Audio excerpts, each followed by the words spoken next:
যুগান্তকারী একটা মনুমেন্ট তৈরি করা হলো। আমি ওই মূর্তিটা দেখেছি, শেখ হাসিনার যে মূর্তিটা, বীভৎস একটা মূর্তি তৈরি করা হয়েছে। ওটা নিয়ে যদি রাস্তায় আসতো আওয়ামী যে ফ্যাসিজম, সেই ফ্যাসিজমের একটা নিদারুণ, যাকে বলে একটা পোর্ট্রেট, তারা কিন্তু সেটা তৈরি করেছিল।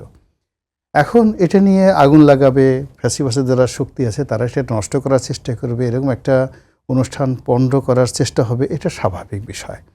এখন এই কাজের জন্য দায়িত্বপ্রাপ্ত কে? মোস্তফা সরোয়ার ফারুকী। এখন তিনি সেই দায়িত্ব পালন করেননি। তিনি যদি সেখানে বলতেন যে এটার নিরাপত্তা বিধান করো, পাশে শাহবাগ থানা, তো শাহবাগ থানা, তো এখানে শাহবাগ থানার যিনি ওসি সাহেব আছেন তাকে যদি নির্দেশনা দিতেন, পুলিশের আলাদা টিম থাকতো এই জিনিসটা রক্ষা করতে, এই জিনিসটা ঘটতো না। তো তিনি এই জিনিসটা করেননি, এই জন্য তো আসলে তার শাস্তি হওয়া উচিত। দ্বিতীয়ত, তিনি তার নিজের যে দুর্বলতা বা নিজের যে অক্ষমতা সেটা প্রকাশ না করে তিনি শেখ হাসিনার ভাষায় কথা বলছেন।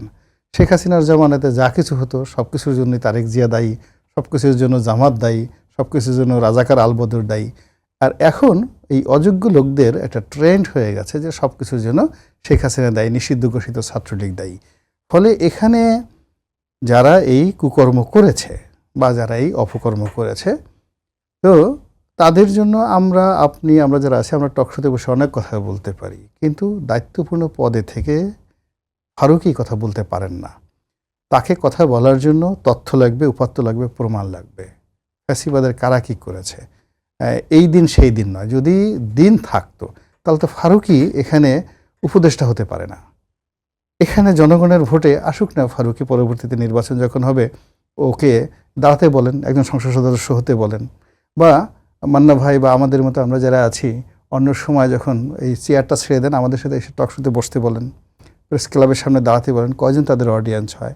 এই যে একটা সুযোগ তারা পেয়েছে, তো এই সুযোগটাকে তারা তো কাজে লাগাতে পারছে না। কাজে না লাগিয়ে এই সুযোগকে ইতিমধ্যেই তারা বিভিন্ন অপকর্মে তারা ব্যবহার করেছে। এই যে আমাদের তাকে নিয়ে যে স্ক্যাম হলো শিল্পকলা একাডেমিতে, সরাসরি সেখানে টাকা চাওয়ার অভিযোগ, যে সমস্ত কথাবার্তা হলো, তো আমি বুঝি না যে ডক্টর মোহাম্মদ ইউনূসের মতো একজন প্রাজ্ঞ লোক, অভিজ্ঞ লোক, উনি এদের খপ্পরে কী করে পড়লেন।